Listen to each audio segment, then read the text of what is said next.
Hey guys, welcome back. I thought I would take a look at a couple of Runcam cameras today. I've got a Runcam HD and a Runcam 2.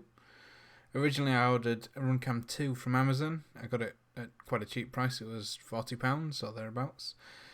However, it was pretty much always out of stock and I didn't actually hold out much hope of getting hold of it at that price, as they do tend to be significantly more than that. They tend to be £80 to £100 in the UK. So I decided to order an original Runcam HD from Banggood. That was just £40. Anyway, as it happens, the day after I ordered the Runcam HD, the Runcam 2 was dispatched.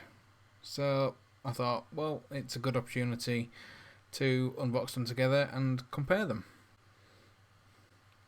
So let's have a quick look at the specs. The Runcam 2 offers a slightly higher resolution. It offers 1440p at 30 FPS. It also offers 1080p at 60 FPS and 720p at 120 FPS, versus the Runcam, which offers 1080p at 30 FPS.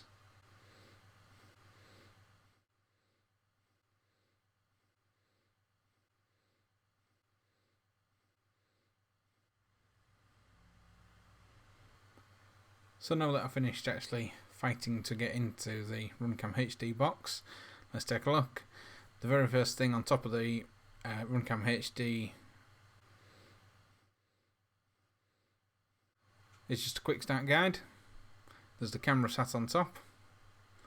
Let's pop the lid of the Runcam 2. Nice bit of foam padding.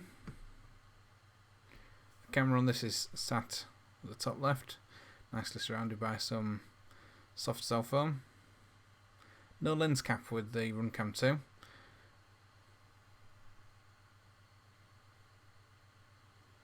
I've got the silver one for the Runcam 2. There is an orange version.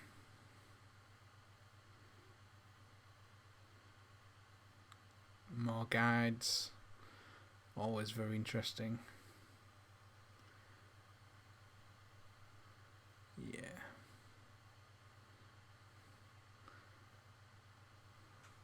To the right hand side of the box, there is a smaller box which contains a vast majority of the accessories, cables, etc.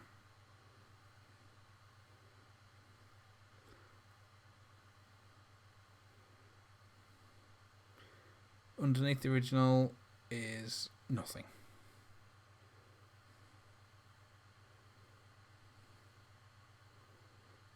Get rid of that bit. Okay, so in this bag we have the battery and we have the little slidey case thing.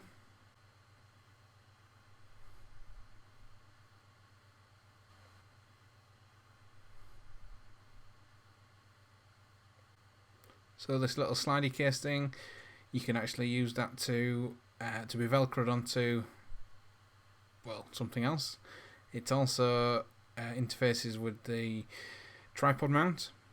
The tripod mount has the little screw thread in the bottom, so you can actually use that to store.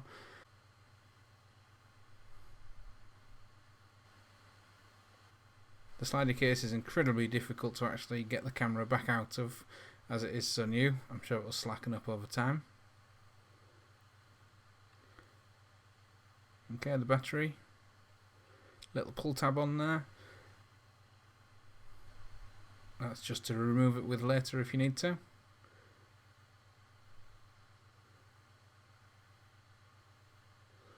Some cables. The Runcam 2 comes with the newer USB.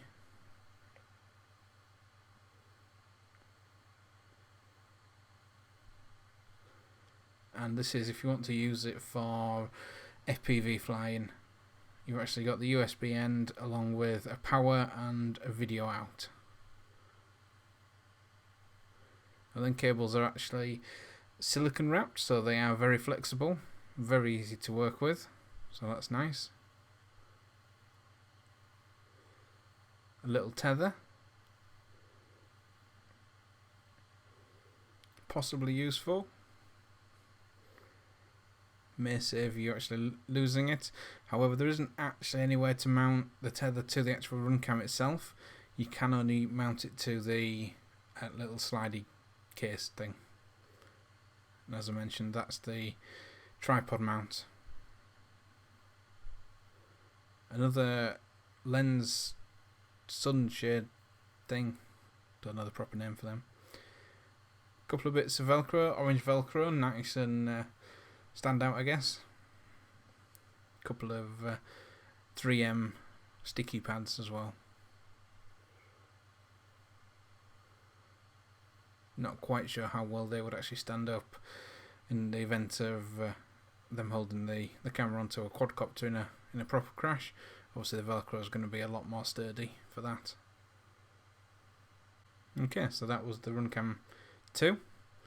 Let's jump back to the Runcam HD. Get rid of the quick start. Camera list sits just at the top. This is the orange one, obviously. Again, you can get a silver one. This one does have a lens cap.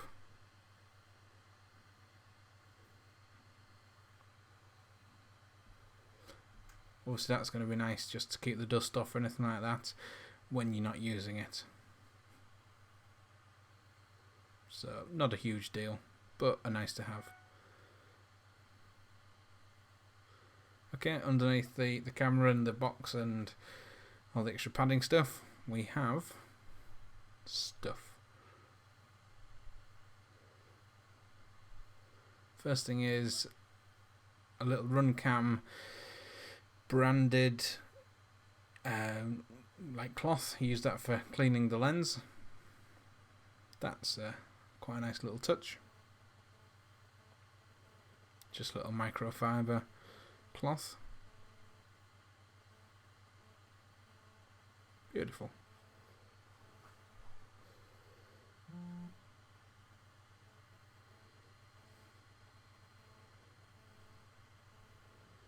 Bit more paperwork. Another slidey case. This one is not as stiff as the Runcam 2 version.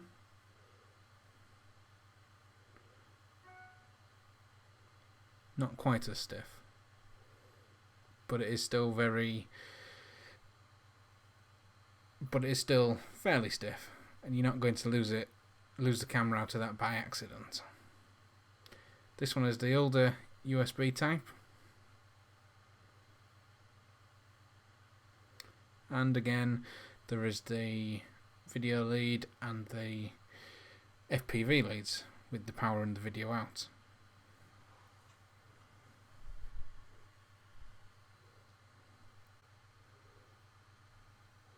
Okay, so these are the two cameras side by side. As you can see, the Runcam HD is slightly narrower than the 2. It's marginally longer. And the Runcam 2 is actually marginally taller. The size difference is very small. As you can see, the cable for FPV on the Runcam HD sticks out straight out the back. On the Runcam 2 it goes to the side. So that could be quite nice if you're limited for space. Okay, so just going to put the battery into the Runcam 2. You slide off the protection at the back, pop the battery in. This is also where the SD card lives. The advantage with this is that the card is protected in the event of a crash. You're not going to jar it out and potentially lose it. Obviously, a micro SD card is very small. If you have a crash and the card pops out, there's a good chance you're not going to find that card. Okay, so to compare the video, I've got a pair of brand new Kingston cards.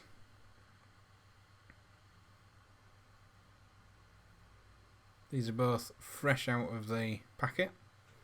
So the SD slot on the Runcam HD is directly at the back. Obviously I put the card in the wrong way around, which is standard for SD slots. Typical mechanism, you just push it in, I'll push it in a little bit to release. And the same with the 2, I put it in upside down first.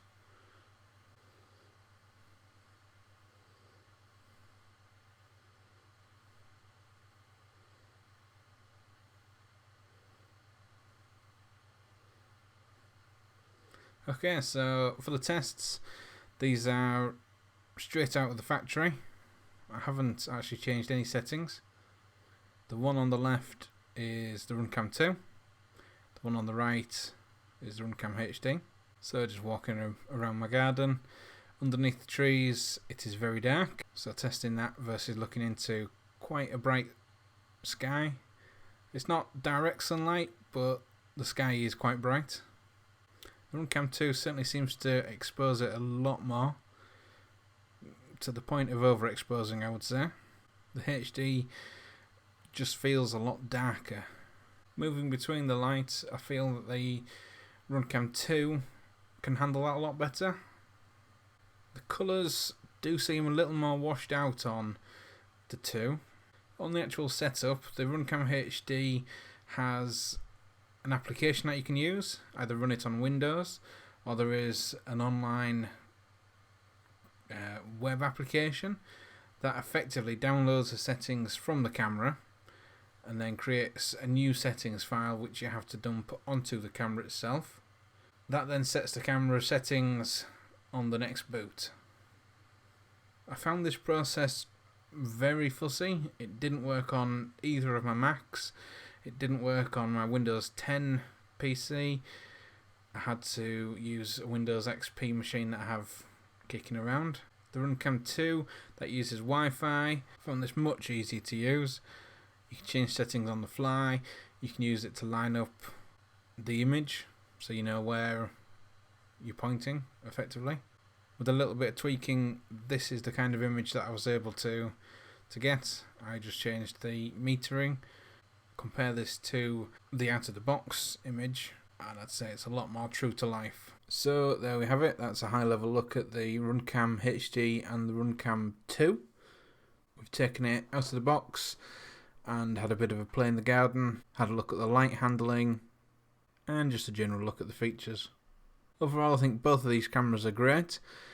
The price point I got the Runcam 2 for makes that one the no-brainer really. However, that isn't the normal price. I couldn't rebuy at that price now. Image quality wise, I don't really have a problem with either. The Runcam 2 is the superior image quality, as you would expect really, and the ease of use of the config via the app on your phone versus having to use the web app or the Windows app. So yeah, stay tuned and we'll take these both for a fly. Hope you enjoyed the video and we'll see you again shortly.